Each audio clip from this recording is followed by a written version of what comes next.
2026년도 한 해 우리 성도님들의 삶에 하나님이 함께 하심으로 하나님의 은혜로 성공하는 이 한 해가 될 수 있기를 주님의 이름으로 축복합니다. 아멘.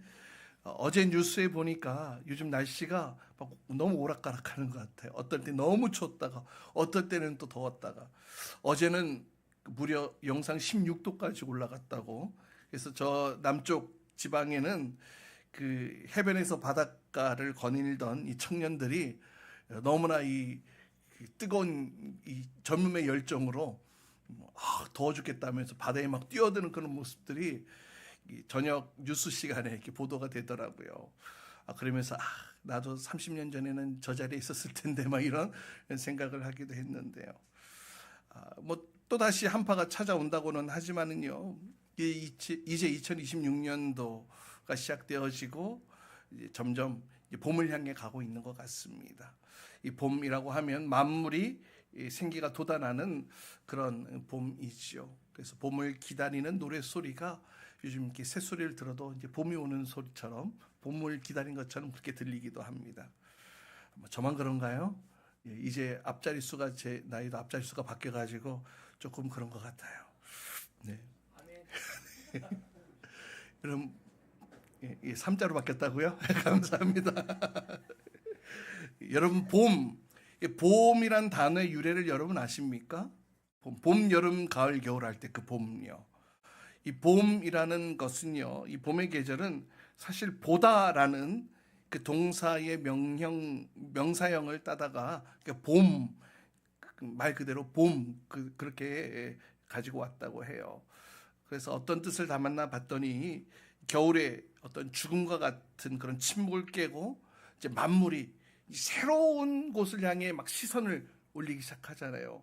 이제 꽃들도 풀들도 막 쏟아나면서 이 하늘 향해 바라보면서 새로운 곳을 향해 시선을 향해 드는 그 계절이 바로 봄이라는 것이죠. 그래서 보다라는 이 명사형으로 봄이라고 이렇게 가져왔다는 이야기를 들은 바가 있습니다.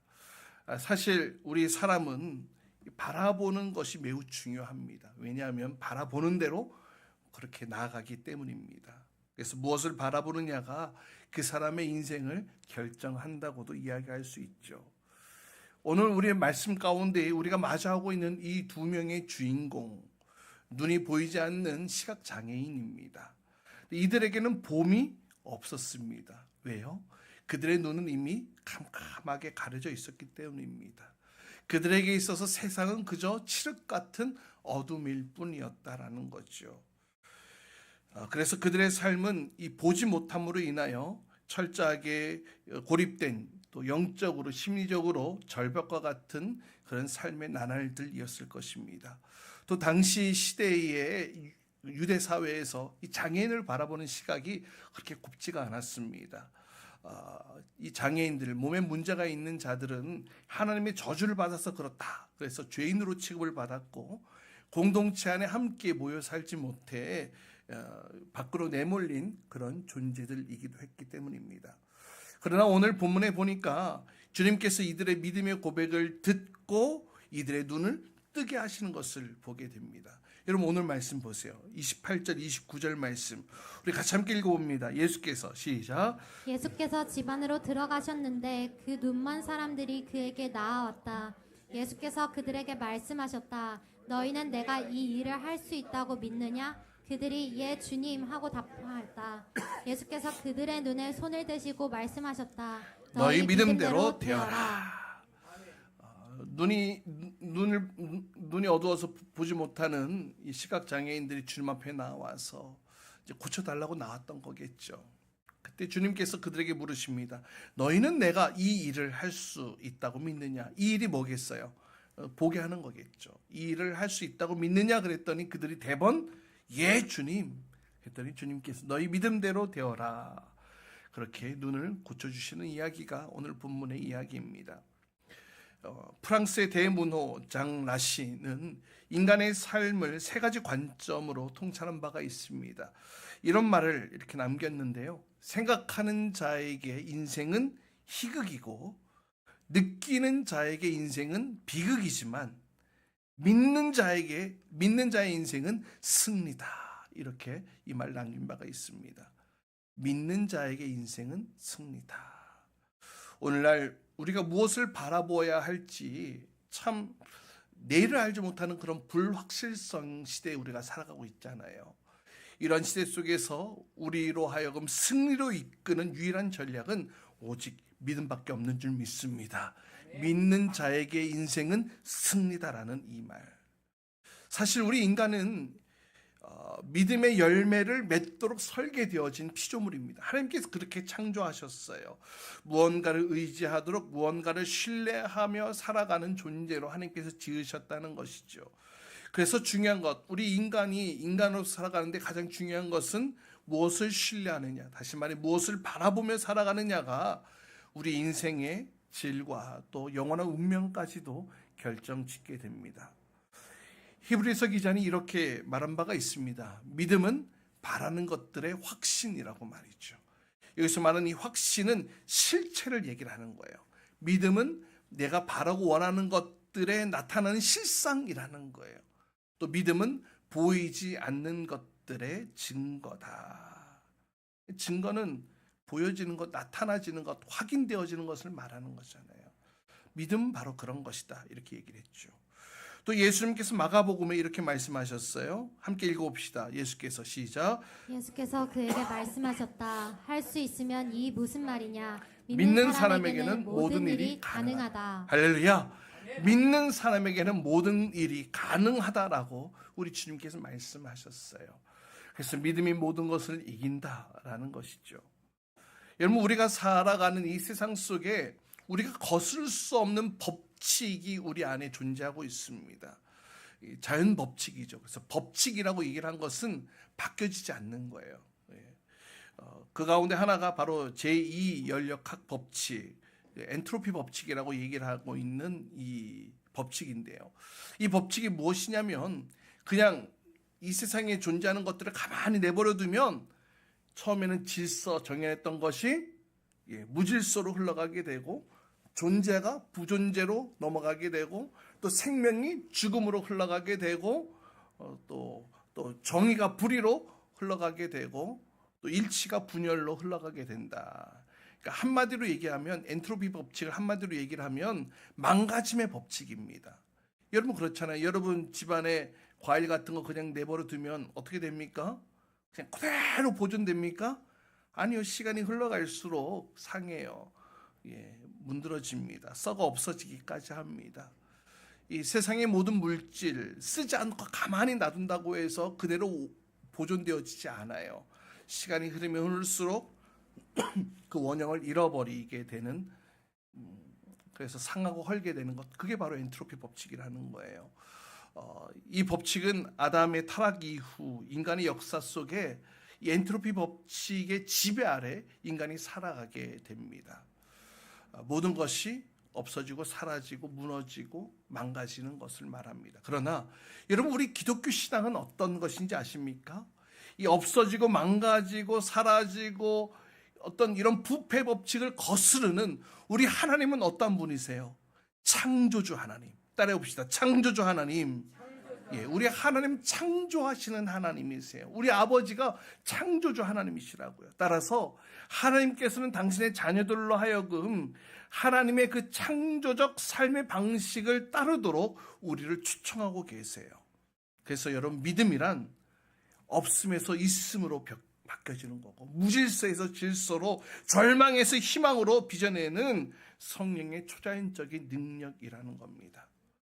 오늘 이 봄이 없었던 두 명의 시각장애인의 이야기, 바로 이 이야기는 이 세상에 절대적으로 존재하는 이 엔트로피의 법칙을 파괴하며 심지어는 존재론적 한계까지 뛰어넘는 믿음의 도약을 하고 있는 위대한 이야기다라고 할 수 있을 것입니다.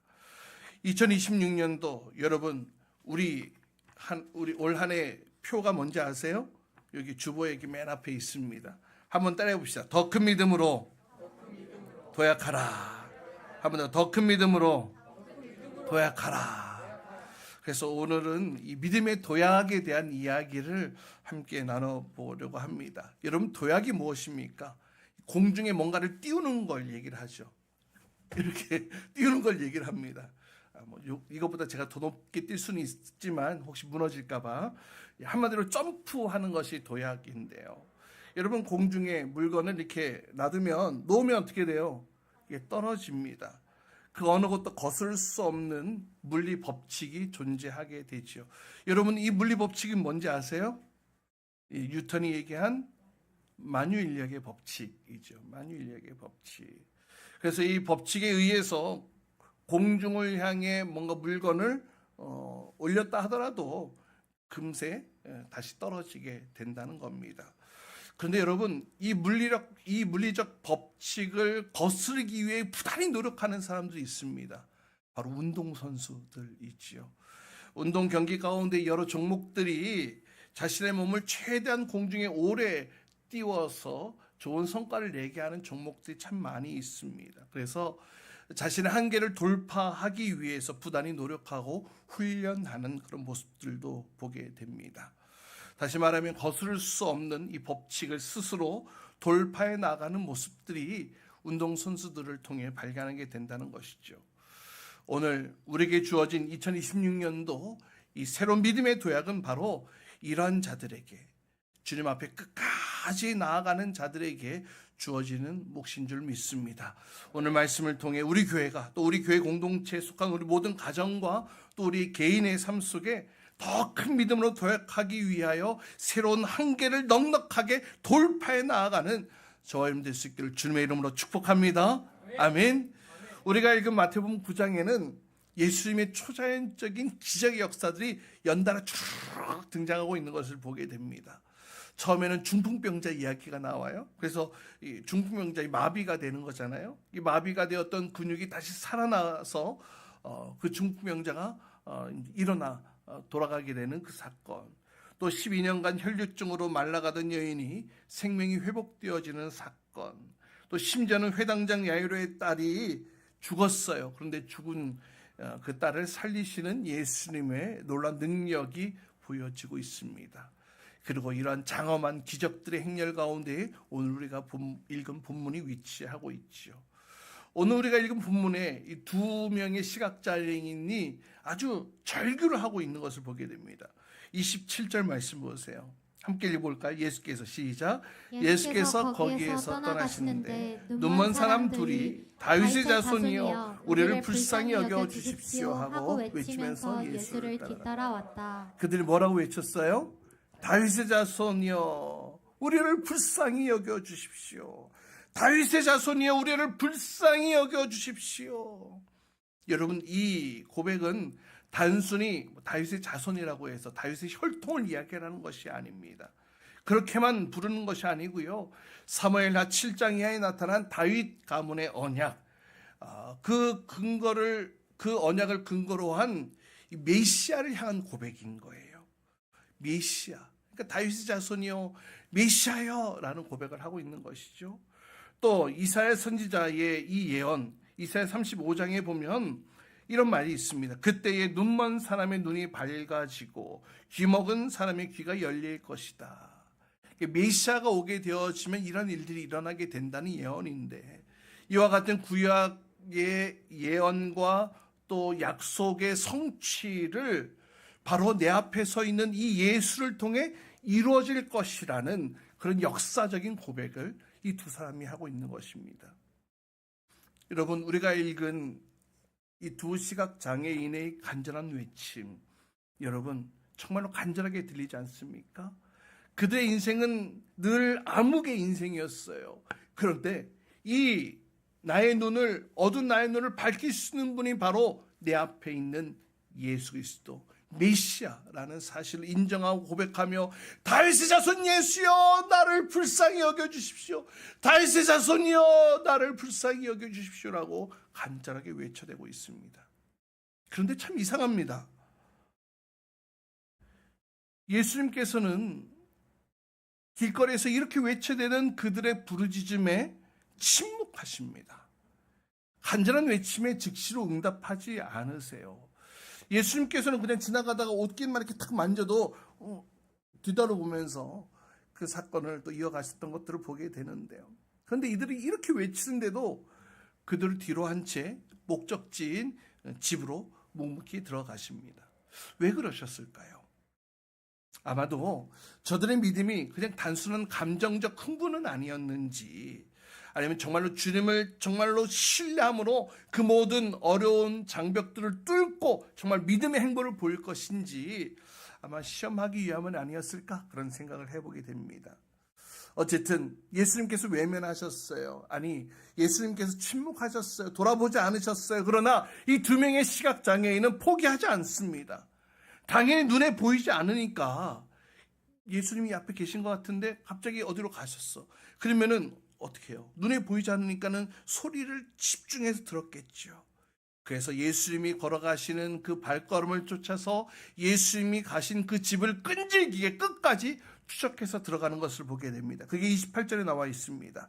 28절 말씀 보세요. 예수께서 집 안으로 들어가셨는데, 그러니까 그 두 눈먼 사람들을 그냥 외면하시고 그냥 집 안에 들어가셨던 거예요. 그런데 그 두 눈먼 사람들이 예수님께 나왔다는 거예요. 예, 집 안에 계시는 예수님 앞으로 나왔다라는 겁니다. 여러분, 더 큰 믿음으로 도약하기 위한 방법, 첫 번째는 바로 이것입니다. 한계를 돌파하는 찾아가는 믿음. 한계를 돌파하며 찾아가는 믿음이라는 거예요. 무반응, 또 어떤 육체적 한계, 이것을 돌파해 주님 앞에 나아가는 믿음이 있어야 할 줄 믿습니다. 당시에 이 눈먼 자들은 부정한 자로 취급을 당했기 때문에 아마 그들이 사람들 앞에 나타났을 때 당신 같은 사람이 여기 왜 와? 하면서 그를 밀쳐내거나 예수님 앞에 가까이 가려고 했을 때 너 같은 사람은 예수님께 나올 자격 없어 하면서 가로막았을지도 모릅니다. 그럼에도 그들은 육체적 한계를 돌파하며 행동하는 믿음으로 주님 앞에 나아갔던 것을 보게 됩니다. 결국 이러한 모습들을 통해 주님의 마음을 움직이는 기적의 마중물이 되었는데요. 여러분, 한번 이런 질문 해볼게요. 우리가 신앙생활을 하면서, 우리가 예수를 믿고 신앙생활을 하면서 가장 견디기 힘들 때가 언제인지 아십니까? 우리가 신앙생활을 하면서 가장 견디기 힘들 때, 저는 하나님의 침묵의 때가 가장 힘들더라고요. 아무리 주님께 외쳐도 부르짖어도 마치 하나님이 안 계신 것처럼 조용하게 계실 때가 저는 너무 힘들더라고요. 아무리 부르짖어도 아무리 외쳐대도 대답이 없으신 것 같은 그때, 사실 우리의 믿음이 흔들리는 때거든요. 그런데 여러분, 오늘 이들을 보세요. 불러도 대답 없는 그 예수님을 끝까지 찾아갑니다. 그 한계를 믿음으로 도약하고 있는 것을 여러분 보시기를 바라요. 이들은 그들 앞에 서 있는 그 장벽, 그 한계로 인해 멈추지 않았어요. 비록 그들은 보이지 않는 육체적 한계와 이 사회적 분위기, 이 사회적 제지함을 뚫고 예수님이 거하시는 그 집 안까지 찾아 들어갔다는 거예요. 여러분, 이 사건이 얼마나 대단한 일인지 아십니까? 여러분, 지금도 알지 못하는 사람이 불쑥 내 집에 들어오면은 굉장히 불편하죠. 당신 누구야? 아마 그럴 거예요. 그런데 당시 유대 사회에서는 이 장애인들 부정한 자라고 취급을 했잖아요. 그 부정한 자가 주인의 허락도 없이 남의 집에 함부로 들어가는 것은 상상도 할 수 없는 결례였습니다.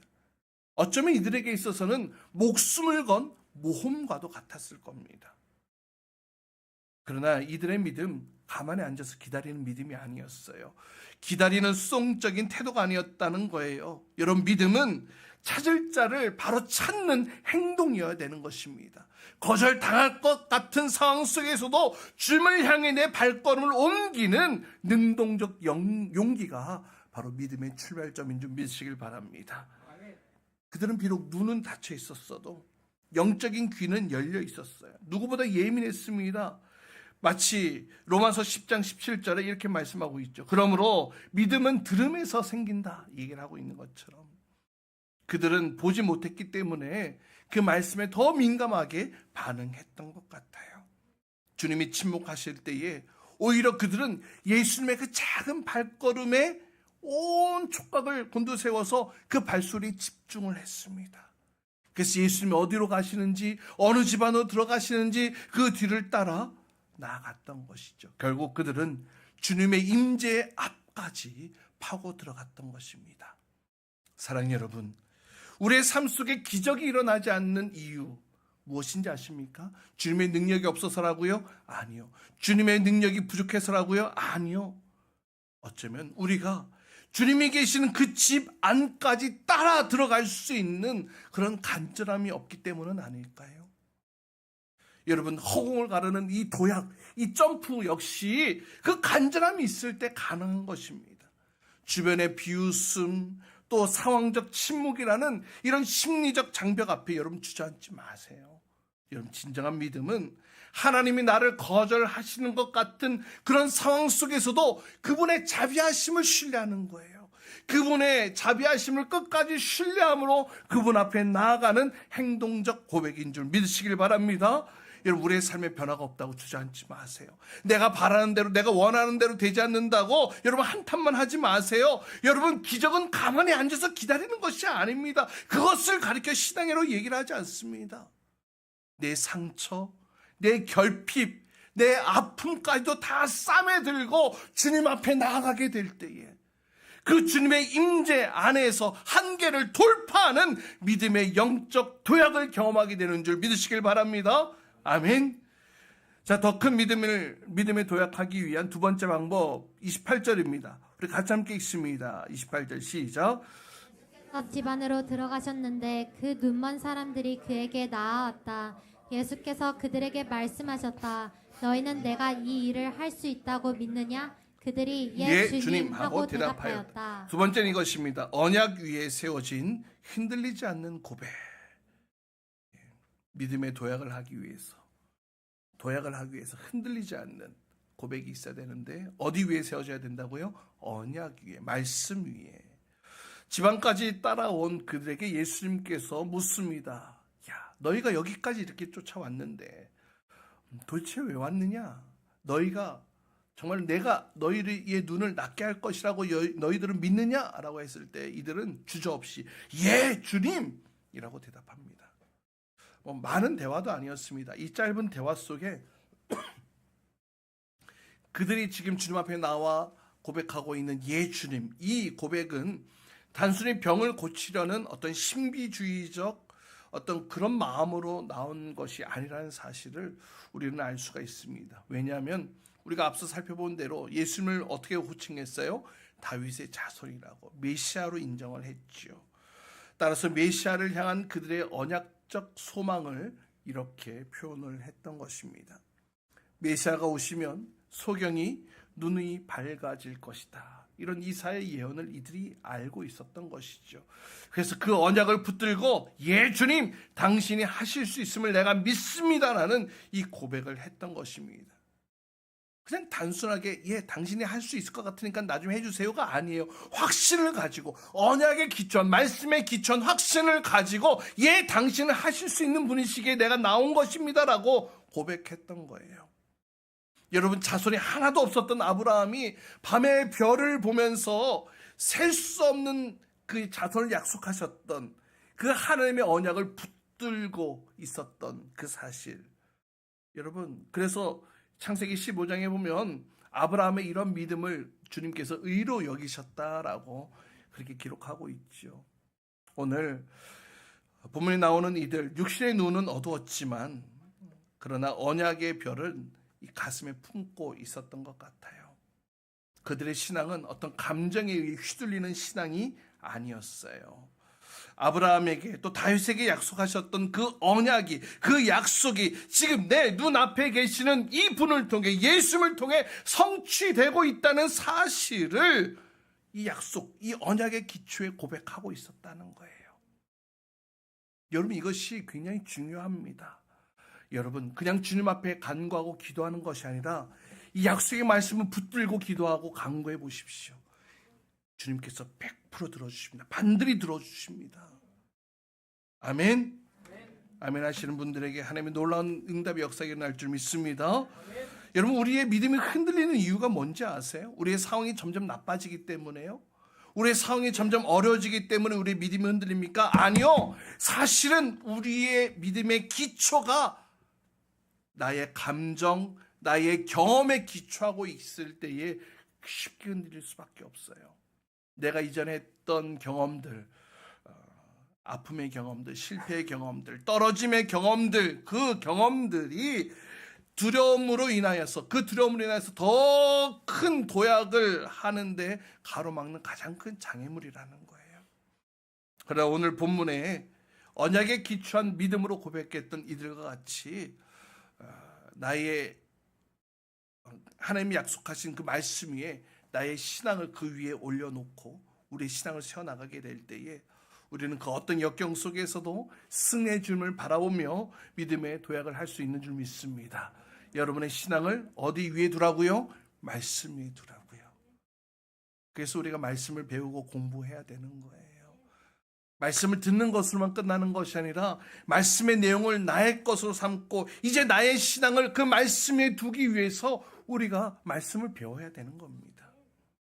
오늘 주님께서 이 놀라운 기적을 행하시기 전 이들에게 이렇게 질문하셨죠. 너희는 내가 이 일을 할 수 있다고 믿느냐? 이 질문은 우리로 하여금 믿음의 도약을 가능케 하는 도전의 메시지입니다. 지금 여러분의 신앙은 어디를 기초하고 세워져 있습니까? 막대한 기대를 넘어 역사 속에서 그 약속을 성취하신 그 신실하신 하나님에게 하나님의 그 말씀 위에 여러분의 신앙이 굳게 서 있기를 간절히 소망합니다. 그와 같은 기반 위에 예 주님 당신이 할 수 있습니다. 예 주님이라고 고백함으로 더 큰 믿음의 영적 도약을 이루어가는 저와 여러분 될 수 있기를 주님의 이름으로 축복합니다. 마지막 세 번째, 이제 눈에 손을 대시면서 이렇게 선포하시죠. 29절입니다. 함께 읽습니다. 시작. 예수께서 그들의 눈에 손을 대시고 말씀하셨다. 너희 믿음대로 되어라. 더 큰 믿음으로 도약하기 위한 세 번째 방법, 그것은 바로 더 큰 도약을 하게 하는 창조의 능력을 부르는 믿음의 법칙. 믿음대로 되는 법칙. 예수님의 너희 믿음대로 되어라 라고 말씀하시는 이 예수님의 마지막 선포가 굉장히 장엄하게 다가옵니다. 마치 창세기 1장에서 어두운 그런 아무것도 없던 흑암 속에서 하나님께서 어떻게 말씀하십니까? 빛이 생겨라. 빛이 생겨라. 빛을 창조하시는 창조주의 권능과 동일한 역사로 보여집니다. 물론 과학적으로 볼 때에 이 세상은 앞서 말씀드렸던 엔트로피 법칙, 이 엔트로피 법칙에 지배받으며 살아갈 수밖에 없다고 말씀을 드렸어요. 가만히 내버려두면 망가지고 썩고 없어지고 파괴되어지는 방향으로 흘러갈 수밖에 없어요. 사실 우리 인간도 마찬가지거든요. 죄로 타락한 우리 인간 역시, 우리의 인생 역시 그냥 내버려두면 어떻게 되는지 아십니까? 절망과 죽음으로 시작게 되는 것이 자연의 법칙입니다. 우리 인간도 그래요. 그러나 하나님의 법칙은 이 자연을 거스르는 어떤 모순의 법칙? 아니요. 이렇게 표현하는 게 더 좋을 것 같아요. 재창조의 법칙으로 오늘 우리에게 말씀하고 계시는 거예요. 우리 하나님은 어떤 분이세요? 창조주 하나님이시잖아요. 무질서에서 질서로, 어둠에서 빛으로, 죽음에서 생명으로 바꾸시는 하나님의 전능하심이 바로 우리 하나님 아버지 아니겠습니까? 이 세상은 죽음으로, 없어짐으로, 망가짐으로, 무질서로 흘러가지만 우리 하나님은 그 무질서에서 질서를 세워나가신 창조주 하나님이세요. 그 창조주 하나님께서 당신의 사랑하는 자녀들, 저와 여러분들에게 그 창조의 법칙으로 이 세상을 살아갈 것을 명령하고 계시는 줄 믿습니다. 신앙이란 이 하나님의 무한한 어떤 충만한 어떤 은혜, 이것과 인간의 어떤 철저한 공허, 아무것도 없음, 비어있음, 충만함과 공허함 사이를 이어주는 통로가 바로 이 신앙이 아닐까, 그런 생각을 하게 됩니다. 하나님은요, 우리 성도님들 각각 개인에게 맞는 하나님의 은혜의 샘물을 아주 풍성하게 넉넉하게 준비해 놓으셨어요. 근데 중요한 것은 그 은혜를 길어 올려야 되겠죠. 그 끌어올리고 길어 올리는 것은 뭐겠어요? 우리 개개인이 각자가 준비한 믿음의 두레박만큼 그 물을, 그 은혜를 퍼 올릴 수 있는 거예요. 여러분 기도하실 때에 주님 우리에게 30배, 60배, 100배의 축복을 주십시오라고 기도하시지요. 사실 그런데 이것은요 100배의 능력, 60배의 능력, 100배, 30배, 60배, 100배의 능력이 있어서 주어지는 것이 아니라요. 사실 우리의 믿음의 분량이 그만큼 있어야 된다는 믿음의 법칙을 말씀하고 있는 거예요.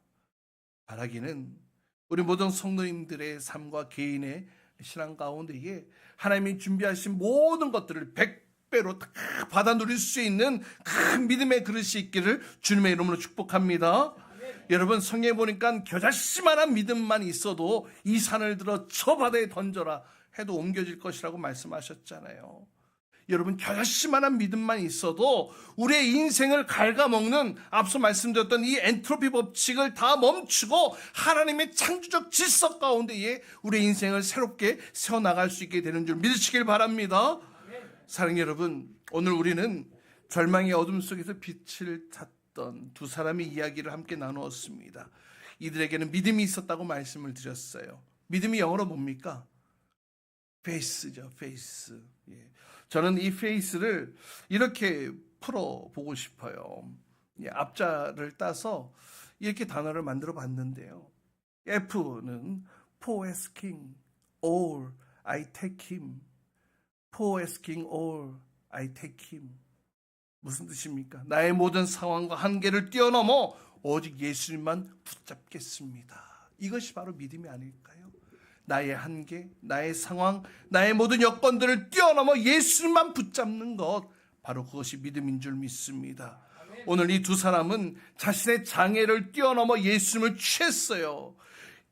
예수님의 침묵을 뚫고 그분의 긍휼을 취했어요. 그 결과 내 믿음대로 될지어다.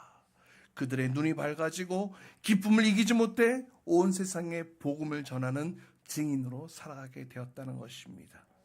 자, 그렇다면 오늘 이 말씀을 들은 이제 우리 차례 아닐까요?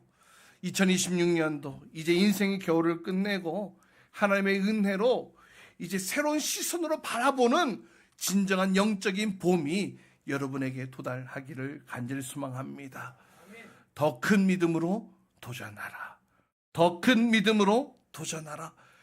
내가 의지하던 자아를 다 비워내버리고요. 오직 주님의 전능하심을 붙잡는 거예요. 그리고 내 속에 부정적인 생각을 다 내어버리고 하나님의 가능성을 붙잡는 거예요. 다시요. 내가 의지하던 내 자아를 다 내버리고 전능하신 하나님을 붙잡고 내 속에 있던 모든 부정적인 생각은 다 버리고 하나님의 가능성을 붙잡게 될 때에 바로 그것이 예 주님, 그렇습니다 주님, 당신이 하실 수 있는 분입니다. 그 믿음대로 될지어다. 그 믿음대로 될지어다. 이 믿음대로 되는 이 법칙이 올라타 더 큰 믿음으로 도약하는 저와 여러분, 우리 교회 공동체가 될 수 있기를 주님의 이름으로 축복합니다. 우리 같이 함께 기도하며 찬송하며 또 주님 앞에 나아가기를 원합니다.